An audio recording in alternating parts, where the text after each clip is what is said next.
본문의 생명의 말씀은 요한복음 2장 1절에서 11절입니다. 말씀을 봉독해 드리겠습니다. 사흘 때 되던 날 갈릴리 가나에 혼례가 있어 예수의 어머니도 거기 계시고 예수와 그 제자들도 혼례의 청함을 받았더니 포도주가 떨어진지라. 예수의 어머니가 예수에게 이르되 저들에게 포도주가 없다 하니 예수께서 이르시되 여자여 나와 무슨 상관이 있나이까? 내 때가 아직 이르지 아니하였나이다. 그의 어머니가 하인들에게 이르되 너희에게 무슨 말씀을 하시든지 그대로 하라 하니라. 거기에 유대인의 정결 예식을 따라 두세 통 트는 돌 항아리 6이 놓였는지라. 예수께서 그들에게 이르시되 항아리에 물을 채우라 하신즉 아기까지 채우니 이제는 떠서 연회장에게 갖다 주라 하심에 갖다 주었더니 연회장은 물로 된 포도주를 맛보고도 어디서 났는지 알지 못하되 물 떠온 하인들은 알더라. 연회장이 신랑을 불러 말하되 사람마다 먼저 좋은 포도주를 내고 취한 후에 낮은 것을 내거늘 그대는 지금까지 좋은 포도주를 두었도다 하니라. 예수께서 이 첫 표적을 갈릴리 가나에서 행하여 그의 영광을 나타내심에 제자들이 그를 믿으니라. 아멘. 요한복음에는 예수님께서 행하신 7가지 기적이 기록되어 있습니다.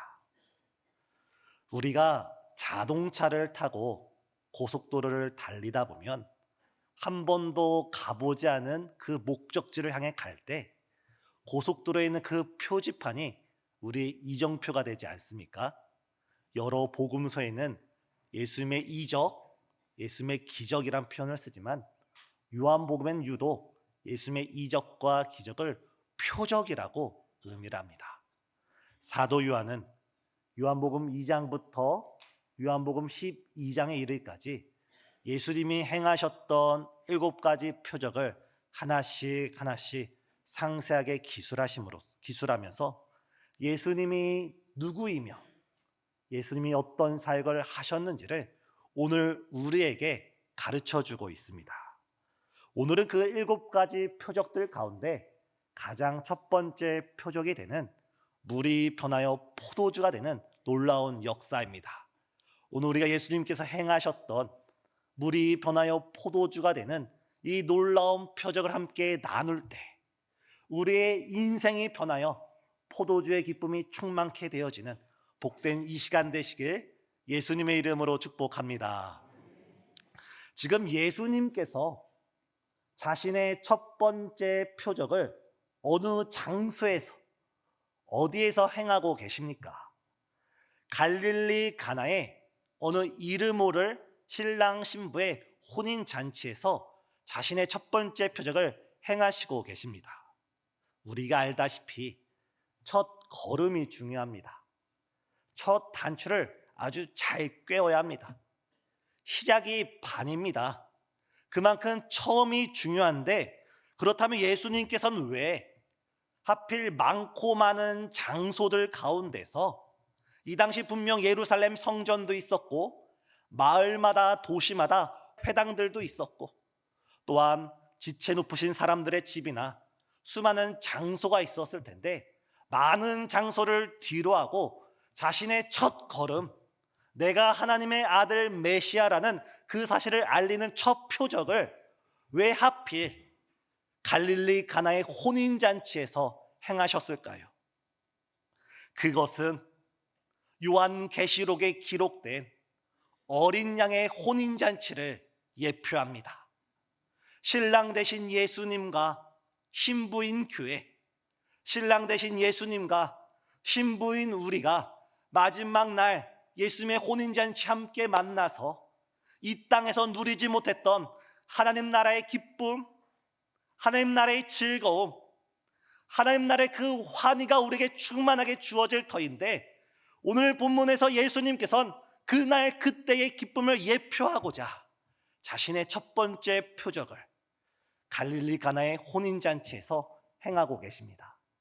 우리 김현희 목사님께서 늘 말씀하시지 않습니까? 예배는 천국 잔치가 되어야 합니다. 예배는 천국 잔치입니다.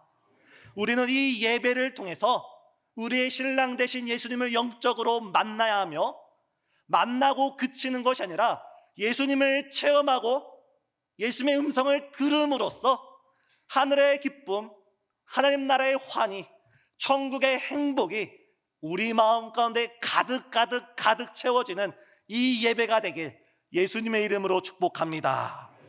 우리 성도님들께서 한번 결혼식을 생각해 보시길 바랍니다. 우리 성도님께서 자녀의 결혼식, 아니면 사랑하는 손자, 손녀의 결혼식에 참석했다고 상상해 봅시다. 그 결혼 예식에 참여하는 모든 하객들, 원근 각지에서 오는 그 모든 하객들을 맞이할 때 얼굴에는 한방 웃음을 짓고 한 사람 한 사람 주목하면서 먼 길 오시느냐 고생했다고, 추운 길 오시느냐 고생했다고 환영하면서 안부를 물을 겁니다. 우리 교회의 예배가 천국 잔치가 되기 위해선 먼저 저부터, 먼저 우리 성도님부터 얼굴에 한방 웃음을 띠시고, 옆에 계신 성도님, 새로 만나는 성도님, 오늘 그분을 처음 만난다 할지라도 그분께 안부를 묻고 사랑을 전하고 주의 복음을 전하는 우리 성도님 되시길 바랍니다. 또한 우리 성도님께서 혹여나 그 결혼식에 한 순서를 맡았다고 생각해 봅시다. 특송을 맡았다고 생각해 봅시다. 자신의 사랑하는 아들, 딸, 손자, 손녀의 행복한 결혼 생활을 위해 진심을 담아, 정말 전심을 담아, 축복을 담아 그 앞길을 노래할 겁니다. 이처럼 우리가 이 주일날 매주 드리는 이 예배가 신랑 되신 예수님과 우리가 만나는 하나님의 영적 잔치, 천국 잔치가 되어야 되며 거룩한 결혼 예식이 되어야 될 줄 믿습니다. 사랑하는 성도님, 금년도 우리 교회의 예배가 물이 변하여 포도주가 되듯이 하나님 나라의 기쁨과 희락과 즐거움이 하늘로부터 우리에게, 예수님으로부터 우리에게 가득 차고 충만케 되어지는 복된 한 해가 되길 원합니다. 지금 갈릴리 가나의 혼인잔치에 어떤 문제가 생겼을까요? 혼인잔치의 분위기가 막 무르익어 가고 있습니다. 그런데 그만 그때 포도주가 떨어지게 되었습니다. 미리 준비한 포도주가 바닥을 보이기 시작합니다. 이는 결혼식을 준비한 신랑과 신부에게 있어서 매우 치명적인 문제입니다. 특히 이 당시 유대인의 결혼식은 적어도 일주일 이상 계속되었습니다. 따라서 결혼식을 준비하는 혼주의 입장에서는 일주일 동안 자신의 결혼식을 방문할 그 하객들의 수를 헤아리고 그들이 먹을 음식을 충분하게, 아주 충분하게 준비를 합니다. 더군다나 오늘날처럼 대형 마트가 없고, 오늘날 지금 우리가 핸드폰으로 예약을 하면 내일 아침 집 앞에 도착하는 그런 시스템이 없었기에, 더군다나 포도주는 여러 달 숙성을 익혀야 했기에 포도주만큼은 아주 철저하게 준비를 하고 또 준비를 했어야 합니다. 그러나 우리 인간의 계획이 아무리 철저하다 할지라도, 우리 인간의 계획이, 우리 준비가 아무리 완벽하다 할지라도 우리 인생 가운데는 예기치 못한 문제가 발생하곤 합니다. 우리에겐 다양한 계획들이 있습니다.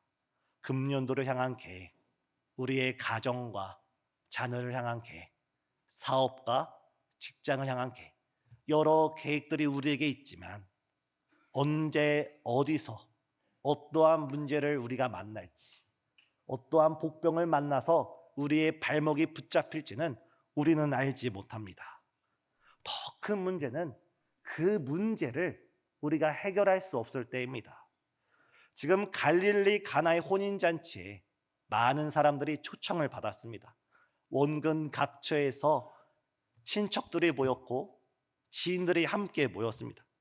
그러나 어느 누구도 지금 이 잔치에 포도주가 떨어지는 것에 대해서 명확하게 뚜렷하게 해결책을 내놓지 못하고 있습니다.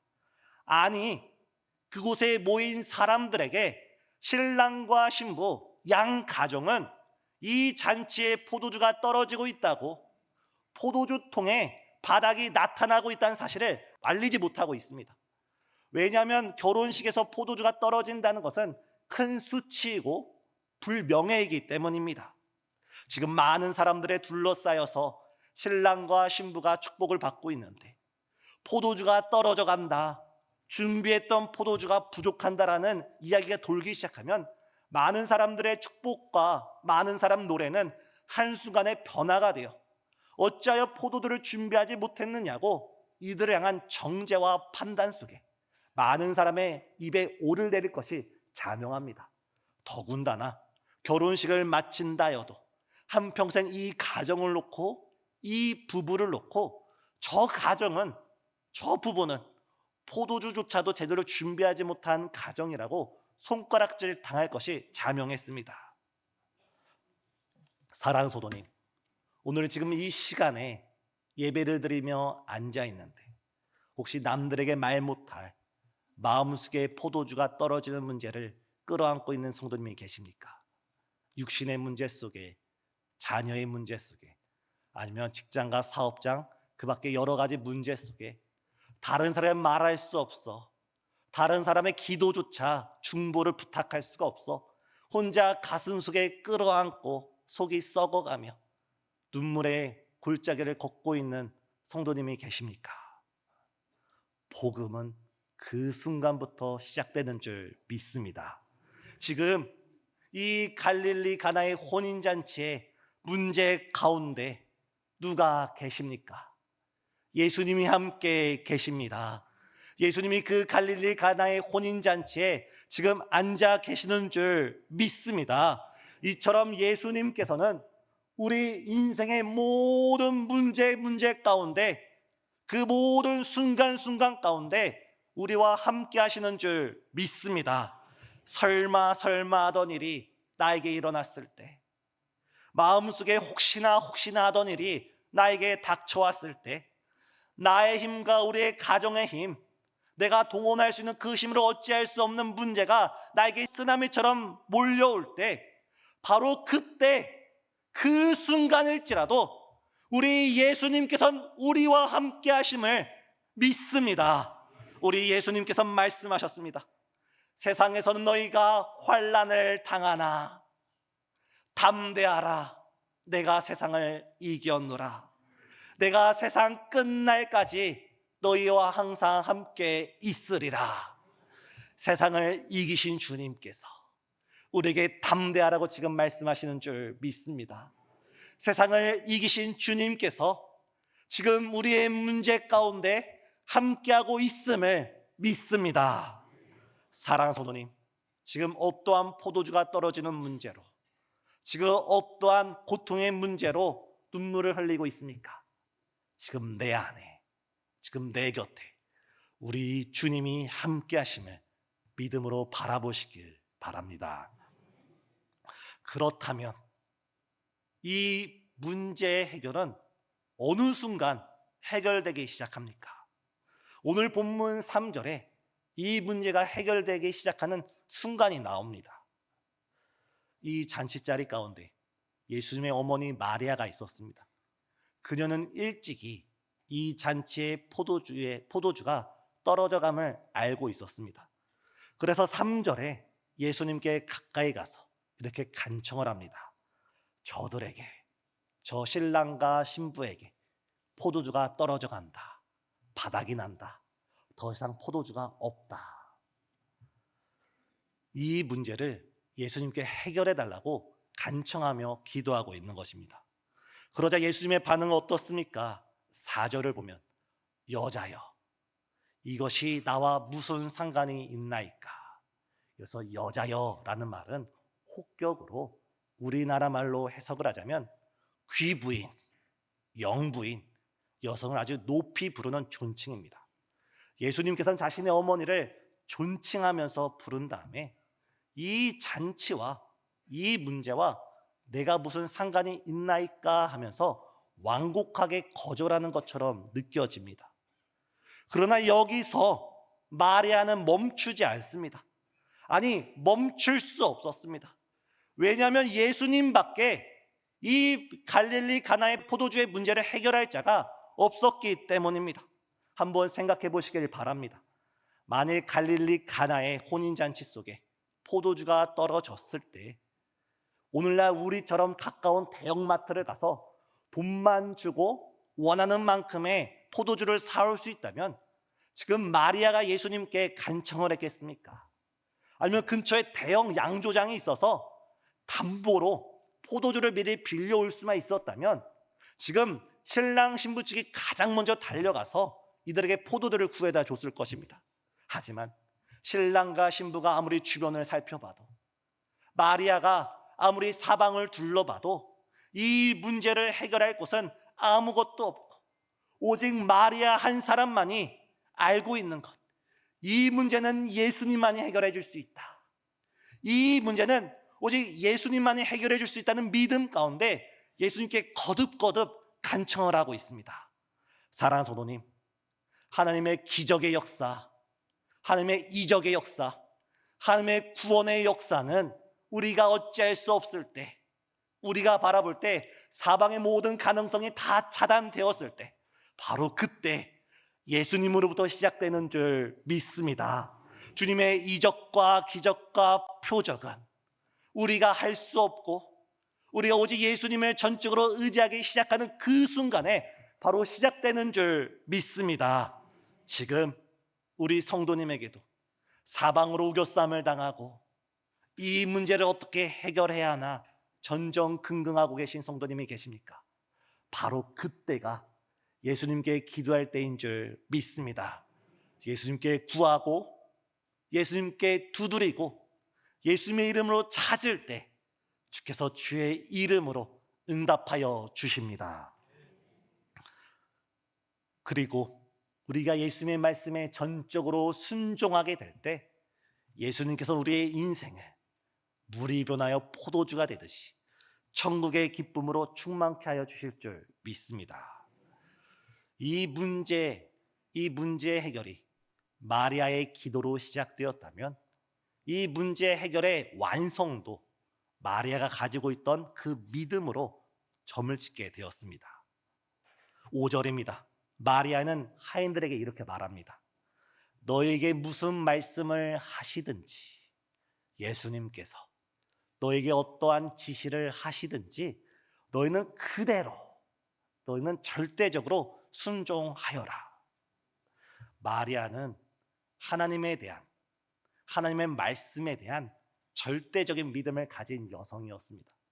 오래전 마리아가 요셉과 정혼하고 결혼하기 이전에 하루는 가브리엘 천사가 마리아에게 찾아와서 이렇게 말합니다. 은혜를 크게 입은 자여, 네가 성령으로 잉태될 것이다. 이때 마리아는 어떻게 대답합니까? 대저 하나님의 모든 말씀은 능치 못하심이 없는 줄 믿습니다. 대저 하나님의 모든 말씀은 능치 못하심이 없는 줄 믿습니다. 저는 주의 계집종이오니 주의 말씀대로 내게 이루어지리이다. 나는 주의 여종에 불과하오니 주의 말씀대로 내게 이루어지기를 원하나이다. 마리아는 하나님을 주인으로 영접했고 하나님을 주인으로 모시며 살아갔고 천지 만물을 주신 하나님의 모든 말씀에 능치 못함이 없다는 믿음, 그 말씀이 어떤 말씀이든지 자신은 종이기에 그 말씀 앞에, 하나님의 말씀 앞에 절대적인 복종의 순종의 신앙을 가진 여성이었습니다. 그 믿음을 가진 마리아가 오늘 본문에서 하인들에게 가르칩니다. 예수님께서 너에게 어떤 말씀을 하시든지. 마리아는 알고 있었습니다. 가브리엘 천사의 예언을 통해, 우리가 복음서를 보면 시몬과 안나의 예언을 통해, 수많은 사람을 통해 예수 그리스도가 메시아라는 사실은 마리아는 깨닫고 있었습니다. 이 마리아는 예수님을 바라보면서 하나님이신 이 예수님만이 이 문제를 해결할 수 있고, 너희는 하나님이신 예수님이 말씀할 때에 머리로 생각하지 말고 경험으로 판단하지 말고 예수님의 말씀이면 즉각적으로 순종하여라. 말씀에 대한 즉각적인 순종을 가르쳤습니다.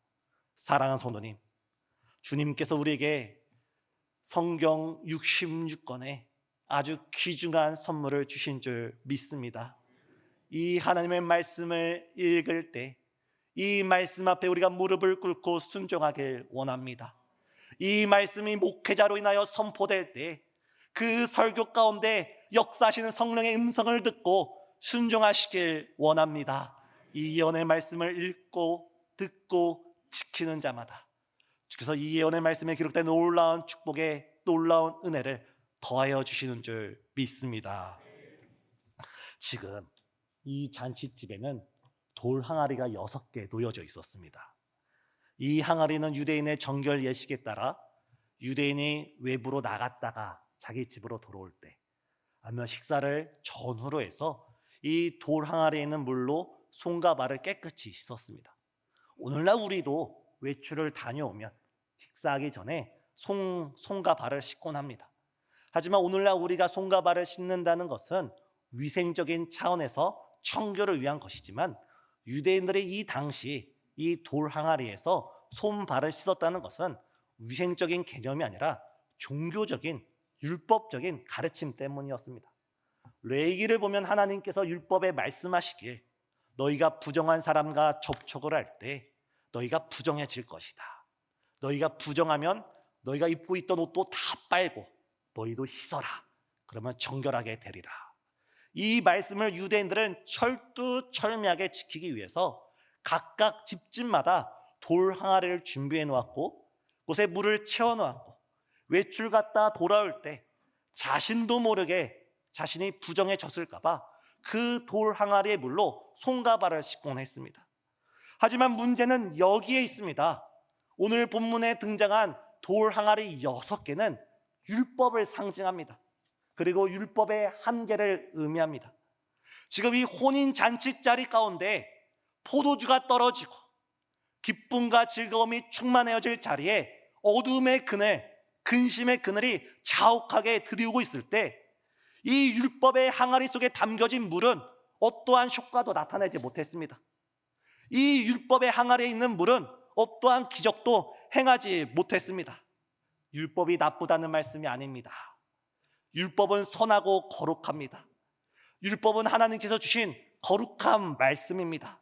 하지만 율법에는 한계가 있고 율법을 지키는 사람들에게 죄가 있습니다.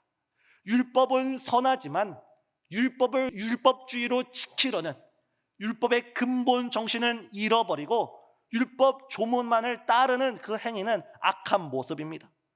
그러나 우리 예수님께서 어떻게 말씀하셨습니까? 나는 율법을 폐하러 온 것이 아니라 율법을 완성하러 왔노라.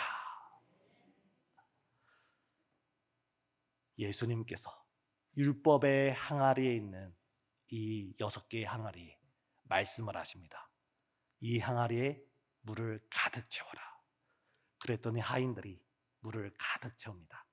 아기까지 찰랑찰랑 넘치게 채웁니다. 그리고 다시 말씀합니다. 이것을 떠서 연회장에게 가져다 주어라. 그리고 연회장은 그리고 사람들은 그 율법의 항아리 속에 담겨진 그 물을 맛보게 됐을 때 그 율법의 항아리 속에 담겨진 물은 변하여 포도주가 된 줄 믿습니다. 예수님께서 율법 가운데 말씀을 더하시면서 율법을 완성시켜 주셨습니다. 이때 사람들의 평가가 어떻습니까? 많은 잔치집에서는 가장 좋은 포도주를 내고 나중에 질 나쁜 포도주를 내는 것이 인지상정인데, 아니 이 집은 내가 아직까지 한 번도 맛보지 못한, 수많은 결혼식장에서 한 번도 맛보지 못한 이 환희의 포도주를 어떻게 준비했다가 지금 내오느냐. 사랑하는 성도님, 우리가 예배를 드릴 때, 이 예배를 통하여 우리가 영적으로 예수님을 만나게 될 때 그 예수님의 음성에 우리가 절대적으로 순종하면서 예배 자리로 나아갈 때 하나님께서는 예수님을 통하여 우리에게 하나님 나라의 기쁨과 은혜와 충만한 역사를 충만하게 이루어 주실 줄 믿습니다. 이처럼 우리가 예수님의 말씀에 순종하게 될 때 놀라운 변화를 맛보게 되는 인생이 됩니다. 이전에는 그 돌 항아리 속에 있는 물은 그저 사람들의 손발을 씻고 버려지는 허드렛 물이었다면, 이제 예수님의 말씀에 순종한 그 물은 예수 그리스도의 향기를 나타내고, 예수 그리스도의 기쁨을 나타내고, 예수 그리스도의 사랑과 은혜를 나타내는 변화된 표적의 포도주가 되는 줄 믿습니다. 지금 이 요한복음을 누가 기록했습니까? 서론에서 말씀드렸듯이 사도 요한이 기록했습니다. 사실 사도 요한도 맹물과 같은 인생이었습니다. 갈릴리 바닷가에 이름 없는 어부였고, 성정은 불같아서 사람들과 쉽게 다투는 사람이었습니다. 하지만 그가 예수님의 부르심에 순종하고 예수님의 3년 6개월 공생에 순종하며 따라다니고, 오순절 성령의 강림 사건 이후에 한평생 예수님의 말씀에 순종하며 예수님의 길을 따르며 예수님의 사역을 따라갈 때 그는 결국에 초대교회를 대표하고 초대교회를 이끄는 사랑의 사도로 변화되게 되었습니다.